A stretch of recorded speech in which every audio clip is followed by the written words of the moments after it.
Hi, everybody. This is Hondo Carpenter from Sports Illustrated's Fan Nation Las Vegas Raiders Insider Podcast, day two on the joint practices, excuse me, with the 49ers. And man, do we have so much to cover with you today. Just a lot of great information. So the Raiders go out and before we get into practice, sign a new running back, Damian Williams. You may remember him from with the Chiefs, very good running back. Soon as it starts happening, people are blowing up texts, emails, whatever, tweets, excuse me. Does this mean they've given up on Josh Jacobs? No. They got a couple of running backs nicked up. They've got more joint practices coming next week. They've got 2 games in 6 days. And so, with guys being nicked up, there's reps that have to be filled. Someone asked me, how would you read this? I'd read it that they needed another guy. Now, I want to take you back for a moment. Do you remember during the offseason when they would bring players in and I would say to you, hey, this guy's in for a workout. Don't read too much into it. The Raiders are doing their due diligence. So in case during the season they need somebody, they already know this guy's in shape, ready to go. This was the situation with Damian. This has zero bearing on Josh Jacobs. None of the thinking has changed. I still fully expect him back for week one. This has nothing to do with Josh. So if you think it does, you're just a conspiracy theorist, and I can't do anything about that. But it doesn't. I'm telling you that for a fact. Now, I want to get into practice today, and then we're going to get into an overall analysis of both days. And I'm not going to get into the game too much. I'll have another podcast tomorrow, what you should be looking for in the game. So for right now, let's talk about the biggest question everyone wants to know about is Davante Adams. First play in 11 on 11, he gets tagged by Ward from San Francisco. It was a completely clean hit. There was nothing dirty about it. And if you weren't there, you don't have an opinion that matters. If you were there and you thought it was dirty, I have nothing. So watched a ton of football in my life. There was nothing dirty about it. Now, I'm shocked because all of a sudden I started getting flooded with questions. Why wasn't there a fight? Why wasn't there a bunch of Raiders going out there and kicking the guy's butt? Well, it was a clean play. I I I got nothing. Certainly his teammates were there. They were concerned about him and all of that, but there was nothing to fight about. I mean, it was a clean play. Again, I don't understand sometimes people's thought process, but maybe somebody said something that got people fired up like it was dirty. So I'm going to give people the benefit of a doubt. But I wasn't surprised that they didn't go out there and look for a fight. It wasn't dirty. So maybe that's what the Raiders of old would have done and gotten penalties and lost. Instead, they just went out and kicked their butt. And that's the best kind of revenge. So here is what I'm hearing about. I literally just moments ago spoke to somebody very close to the situation with Davante. I was told that they confirmed what Josh Jacobs said, that didn't think it was anything serious. And I was told probably we'll just hold him out the rest of the preseason just to let him heal and be safe. But if it was a game week, he would be playing. If it was a real game week, he'd be playing. So again, maybe off 1 week. They said worst case scenario, if it was a game week, maybe miss one game. But even then, they said if it was an important game, probably would play. And but they said probably just going to be off the rest of the preseason, but literally no concern.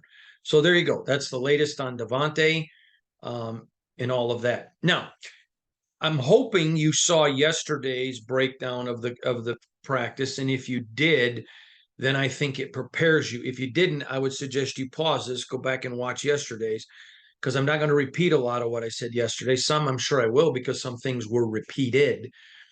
But the Raiders had a good day yesterday and won. I told you I gave them a B plus. Then we came into today, And I'm going to tell you what my mindset was because I tweeted at the end of practice. I saw some things I didn't expect, and I'll tell you what those were. So here are the 49ers. They were a Brock Purdy injury away from winning the Super Bowl. This is a team with a great defense, a very, very functional offense, good coach, good general manager, great depth. This is a good football team, a very good football team. And I expected them to respond today. That's what teams that are good football teams do. Now, you can't be a good team until you develop consistency. This is my fourth season covering the Raiders, and the only thing consistent about the Raiders is inconsistency over my 4 years. And I give them that. So I expected San Francisco to come out today. I thought the Raiders would still play well like they did yesterday. But I thought San Francisco would win today. So they come out and in one-on-one drills, Trent Williams and Max Crosby 50-50. Now, I want to say this, and I'm not trying to be disrespectful of anybody, but if you weren't at practice, don't tweet me or email me and say, this is what I heard or whatever. I don't care. I'm there. I'm only talking to you about what I hear, what I'm hearing from players and coaches and people inside the building. And it's not disrespectful of you, but if I want to know if a buffet is good, I can read a review online. But in the words of Johnny Manziel, let's go try out the buffet. Hey, I didn't get this figure eating broccoli. So I was there, and I don't care what you heard. I'm not going to get into a big argument about it. Now, I did say at one point that Robert Spillane had 3 interceptions. And somebody in the Raiders said to me that he had 2 and dropped a third, but where I was sitting, I wouldn't have seen the drop.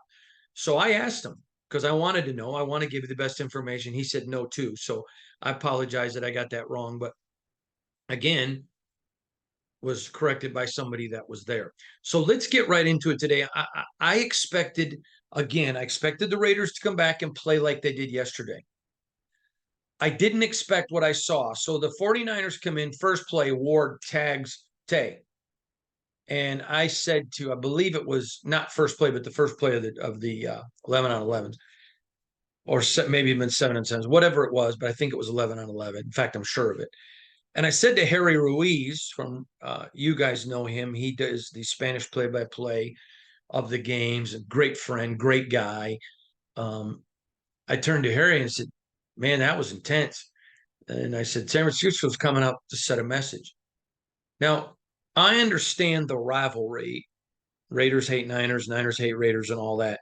You have to understand, I don't have a dog in the hunt. So when I watched it, I was really impressed because I expected them to respond. This is a team that was a quarterback injury away from being at the Super Bowl. This is a seasoned team. I expected them to say, okay, maybe, you know what? We thought you were going to be the team we whooped last year. You aren't. You got day one. We're going to take day two. That's just what I expected. And the moment Tay got hit, again, you didn't see the players running out there to fight. There was nothing to fight about. But you saw the temperature go up. And I mean, the Raiders took their intensity. And yesterday was the best I've seen them play all year. And they were exponentially better. I told you yesterday, if you were trying to put a score on it, it'd be like a 17-14 win yesterday for the Raiders. It was probably 24-10, 28-10 today. It's probably the more I think about it. Raiders were the better team today. Would I call it dominant? No, but I'd call it one step from dominant. They owned it today. And I think that hit on Devontae inspired the team. All right, we can go deeper. And they did. They just took off. And it was incredible to see. Jacoby Myers has had a great camp.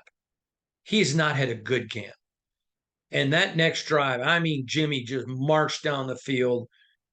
Big strike to Jacoby for the touchdown. Great touchdown catch. And remember, now that's against San Francisco once. And yeah, they don't have Joey Bosa. Okay. The Raiders didn't have Devontae Adams. So just be quiet. And I got another thing to say. I can't believe the amount of people. This doesn't mean anything until preseason. I mean, until the regular season. Okay, then why do you watch in the preseason? If all your bent is negative, okay, then why watch? I don't have a dog in this hunt. I'm going to talk to you about some bad I saw, but right now there was a lot of good these last few days. The Raiders had a lot of good.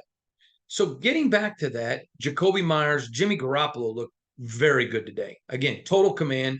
I think he was probably 67, 68% completion percentage, but some good strikes. There were a couple of good balls that were dropped. There was two balls that I thought were bad throws, but neither of them were in a. I mean, one of them sailed over a guy's head. So I thought that again. I thought Jimmy had a great day. Brian Hoyer had a good day. Both guys in reps with the ones took care of the 49ers. Their defense. I'm going to say this. I think they got one of the best defenses in the NFL. It looked terrible. It looked like trash. And I get it. They didn't have Bosa, but the Raiders didn't have Devontae. So I'm sorry. I think Jimmy Bosa is a really good defensive end. I don't think he's as good as Max Crosby. And Devontae Adams is the best receiver in the NFL. So to me, I think that's a bigger loss for the Raiders losing Devontae than losing Bosa. But you can think whatever you want. So Jacoby looked phenomenal today. That he's just had a great camp. In fact, I'm at every practice. I don't know of one practice where Jacoby has not looked really good. In fact, I can only think of two balls that he didn't catch. One was a bad throw, and one, the defender made a really good play. Just Jacoby Myers has been a complete stud. What a blessing for the Raiders. And again, fully expect Devontae to be back week one. But even if this had been the season and he was going to miss a game or two, you got a number one backing up a number one, and Jacoby looks like it. And when Devontae went down, Jacoby just took it up another notch. It was phenomenal. Great play, great place by him today. Now I want to talk a little bit about Jade Nesta Silvera. I told you in camp, you know, he's look okay. We're going to wait and see. Yesterday he had a behemoth of a day. I expected him to take a step back just because he played so well, and he didn't. And he played so well that they even put him in and gave him some one reps, and he just blew up the number one center guard for the 49ers. I mean, just blew him up. Just it looked like a men among boys. In fact, it looked like Ndamukong Suh when he was at Nebraska. Just, and I'm not calling him Ndamukong Suh, different player. I'm just saying that level. There was a couple of times I turned on. Looks like the Raiders did well, and so very good job. Jay Nesta Silvera's had a great camp, and but these last 2 days he really turned it. When the lights got on, Silvera did not shrink in the lights. He looked really good. Next, I want to talk about Robert Spillane. Now, I have talked so much about this guy this offseason, but 2 interceptions today. I said 3. I already accounted for that a minute ago. But on top of it, getting guys in position, the defensive line just looked good today. Just really looked good. And there was 2 or 3 times he's moving guys, he's helping guys. There was an interception by Luke Masterson where he kind of moved him, had him in the right spot. Bam. Marcus, again, Robert Spillane, everything that we've told you, everything that Max Crosby's told you, everything that Bilal Nichols has told you, everything that the players have told you, everything the coaches have told you. Robert Spillane, what a game-changing signing by Dave Ziegler. Then let's go to Marcus Epps, who, again, this is a guy, we told you, they wanted somebody with Max Crosby's energy at all 3 levels of the defense. Line, linebackers, safeties. So they get Spillane, he's got it. And then they get Marcus Epps, totally has it. I mean, there was an interception by Duke Shelley that, again, Marcus Epps, again, putting the guy in the right spot, seeing things. I've alluded to this before. If you have an ability to see a play pre-snap, offense or defense, doesn't matter, and adjust what you're going to do, that's a very good football IQ. Okay. But if you have the ability, because you watch so much film to make the read, and you do it so quick that you have the ability now to tell other guys and put them in right spots, that goes to a level of football IQ that it's almost savant. In fact, I use the term football savant for people who can not only make the pre-snap read, but then can help others with the pre-snap read. And that's Marcus Epps and it's Robert Spillane, and they're just that good. Um, I laugh at people that said the Raiders did nothing to upgrade this year. Then clearly you weren't paying attention because they are better at every level. The defensive line is significantly better. Byron Young is another guy who looked really good today. Not as good as Jade, but he just got off the pup list.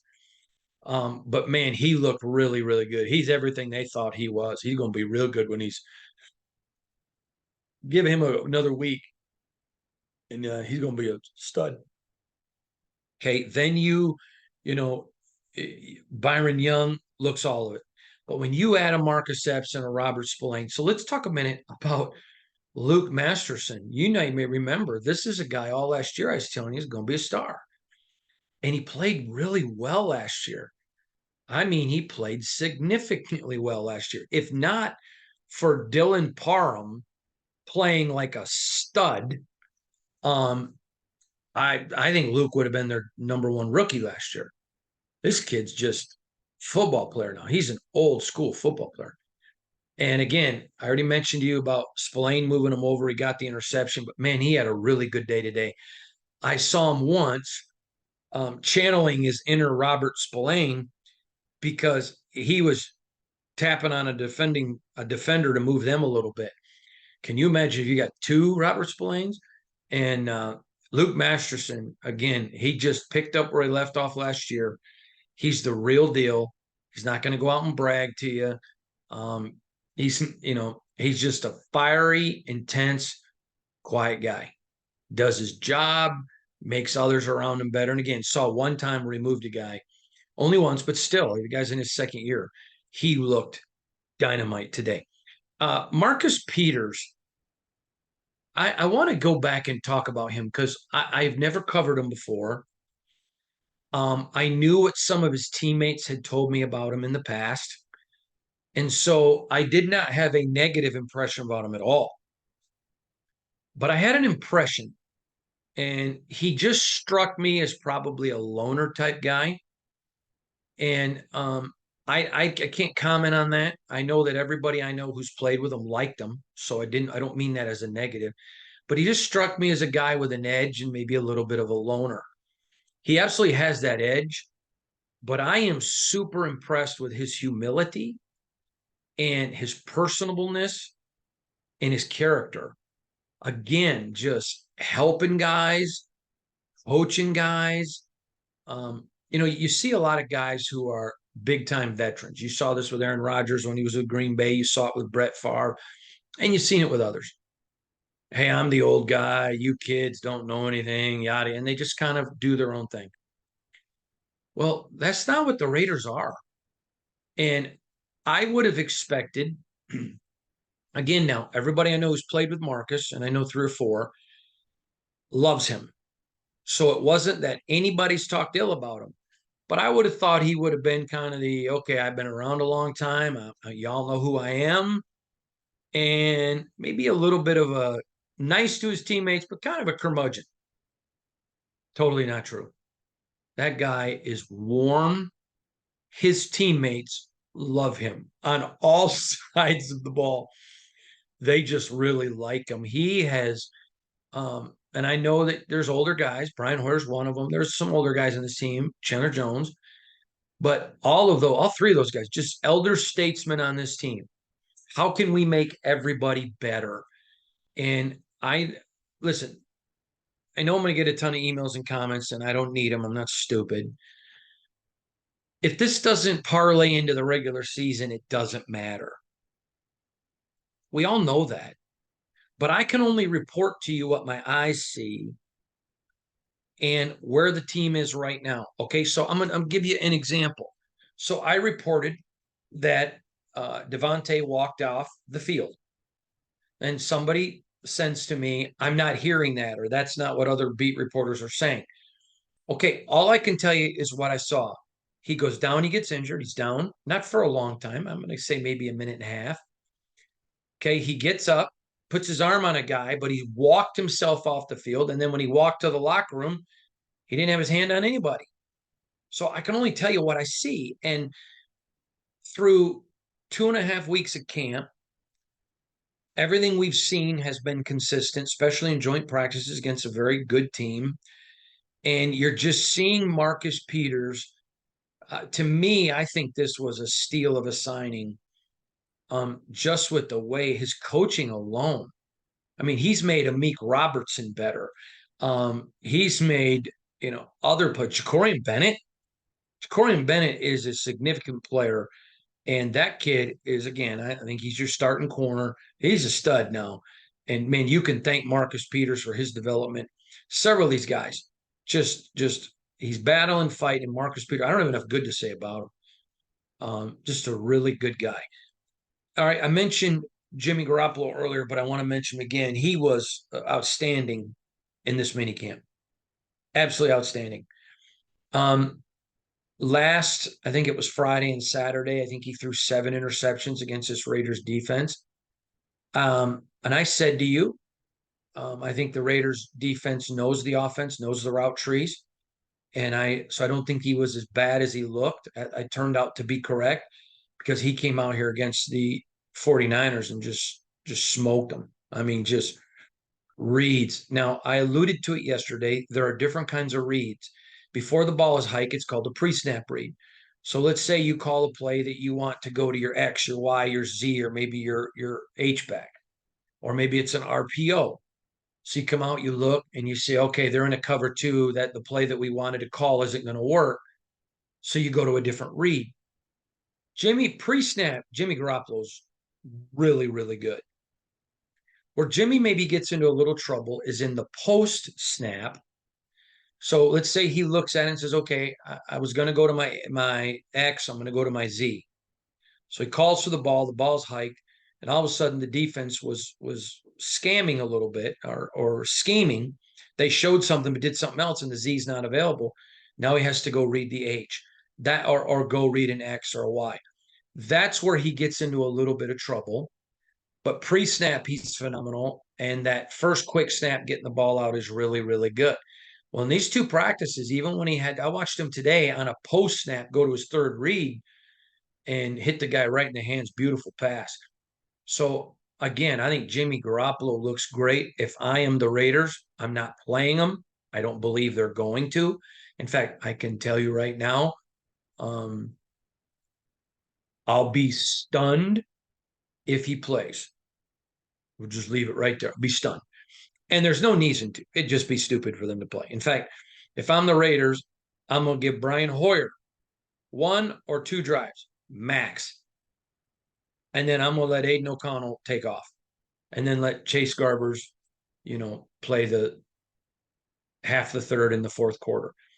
But Brian Hoyer's looked really good. Aiden O'Connell has looked really good. I laughed. Somebody said, Hondo never believed in Aiden O'Connell. You can't show me that anywhere. Go back and look at my draft videos where I talked about this. Is a kid, if he would have come out as a junior, would have probably been a first-round draft pick.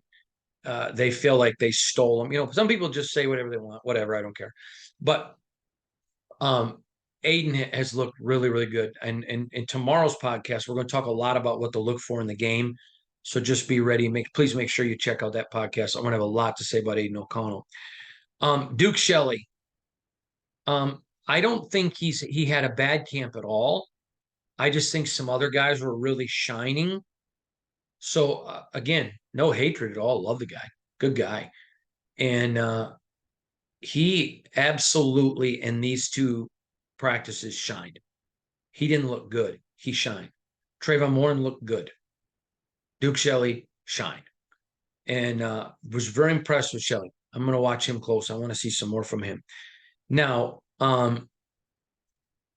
many of you know Last year after the season, I was writing, and I was writing during the season when people were saying that Josh McDaniel had lost the locker room, that he hadn't. And after the year, you may remember I did an interview with Max Crosby, and we about why he hadn't. And people are like, "Oh, what do you expect him to say? Of course he's going to lie." Well, then you don't know Max Crosby, and I've known Max back to his freshman year in college. So I've known him a long time. There is not a lying thing about Max Crosby. He just tells you what he thinks. And if he doesn't want to answer, he won't answer, but he's not a liar. I mean, he comes from a really good family, great home, and maybe he won't answer you, but he ain't gonna lie to you. Anyways, Max said something that I thought was really phenomenal about the Raiders after practice yesterday, and I didn't have time to get it in my podcast yesterday, but I wanted to get it in today about this is different. This is his fifth year, and this is a different defense. Now, I'm going to say this to you. Um,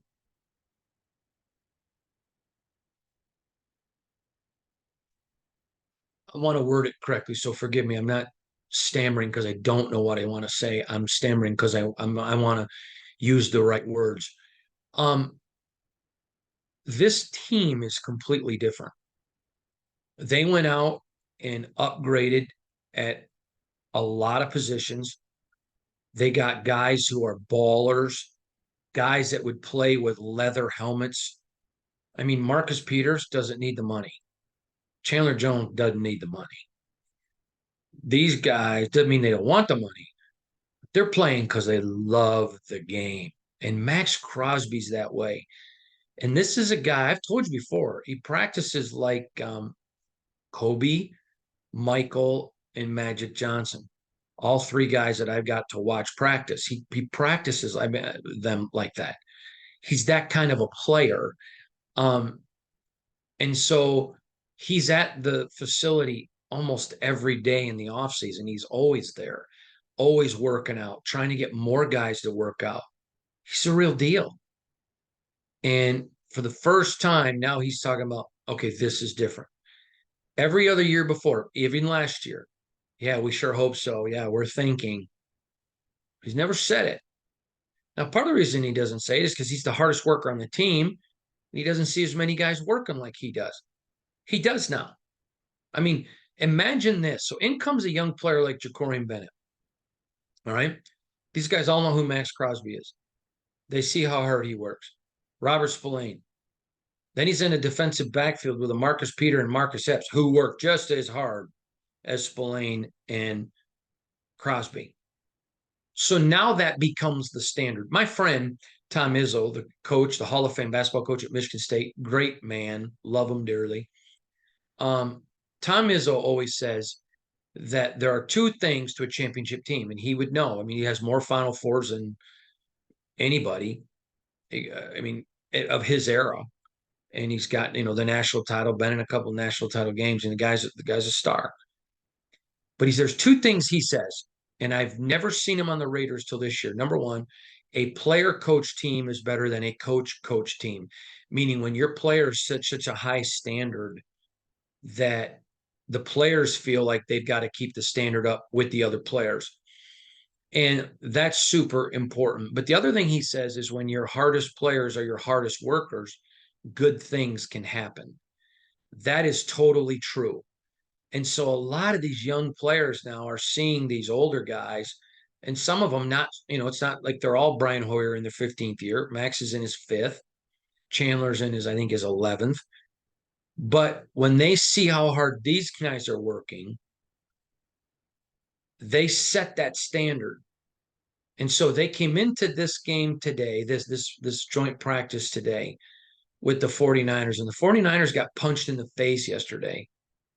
And they came out more intense. And the Raiders didn't back down. They just started slugging harder. I'm going to use an analogy, and I hope that this analogy works for you.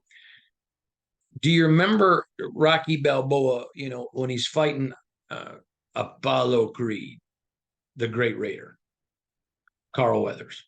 And so Rocky could take a punch, and all of a sudden, He didn't go down. Carl Weathers expected him to go down. And so in Rocky 2, you saw Carl Weathers come out, all right, I'm going to come out fighting now. And you knew he would in the rematch. And it's just like in real boxing. You know they're going to do that. And so what did Rocky do in Rocky 2? Apollo brings more intensity. Rocky took it to another level. And the Raiders did that. They just kept punching San Francisco in the face. I'm going to say this to you, and I think they're champions. I think they're a great franchise. I think they were happy when practice was over today. You saw a lot of frustrated 49er coaches. You saw a lot of frustrated players a little bit. The cheering, we all coming from the Raiders, man. Offense just cheering for defense. Defense, anytime you heard cheers go up, you knew the Raiders did something. And it was just a great day. It was a good day. It was a great day. It was a productive day for the Raiders. Now, I want to talk about the offensive line because I thought the offensive line was exponentially better today than they were yesterday. Dylan Parham and Colton Miller both looked great yesterday, and I said they did. But I said some other guys did okay. Today, the entire offensive line looked really good. Now, yesterday, 2 UDFAs on the offensive line. Dalton Wagner and McClendon Curtis both struggled a little bit yesterday. Today, didn't see one in the one-on-one. Didn't see a struggle at all. And Carmen Brasillo. Now, I will tell you, Thayer Mumford looked great today. He looked great yesterday. I forgot about him. Excuse me. He looked great. But Jermaine Illuminor looked a lot better today than yesterday. Yesterday, he just did not seem to be himself. And I like him a lot. It's nothing personal. He's a really good guy. He just didn't seem to be himself yesterday. In fact, hadn't seemed to be himself in camp. But today he did. Today he looked exactly what I thought he would look like. So let's talk about some bad. Is there some bad? Well, I don't know that this is bad, but the Raiders were playing so well, you didn't get a chance to see a ton out of some of the young guys. I mean, I told you yesterday with Trey Tucker, he got reps, and when he got them, he looked good. Just didn't get a ton of them because there's so many wide receivers. Amari Burney, again, looked good, but didn't get a ton of reps. And this is all stuff I'm going to be talking about tomorrow about the game. I want to see Amari Burney play the whole game, or at least 3/4. I want to see a lot of that. Don't want to see as much out of Trey Tucker because we've seen a ton in camp. But I am looking to see a lot of these rookies get a ton of time in the game. I'll allude to that more. But I would say that was really the biggest thing. You may say, wow, you didn't see anything else? No, the Raiders looked that good today. Again, the Tay injury, you can say it isn't good because it isn't, but it's not bad. Again, if you're just joining the podcast late, I mentioned to you, was told by a source very close to the situation, he won't participate in a game situation until the regular season starts, is what they're foreseeing right now at this moment, that it's really not that big of a deal. So that's how it comes down to. Now, grading. Yesterday I gave a B+. Today I would have given an A- just for today. But overall, if I had to grade the 2 days, it was 2 days of a dominating performance against a very good team. Okay, I need to rephrase that. It was 2 days of a winning performance against a very good football team, 1 day dominant. But the fact that they upped the intensity, the fact that there were some mistakes we saw yesterday that were corrected today, overall, if I had to grade this, I'm giving it an A. I'm giving it an A. And it was a very, very good performance by the Raiders. And now, have I changed my prediction on the season? No. Jimmy stays healthy. I think they win 9 games. Do I think they could sneak another one out, get to 10 and get a wild card? Uh-huh. I certainly see, if they play like this all season, that they could, no doubt. But it is way too early to expect it. Now, if they go do it against the Rams in joint practices, and I don't think the Rams are as good. Now, that's another thing. Winning teams are made with consistency.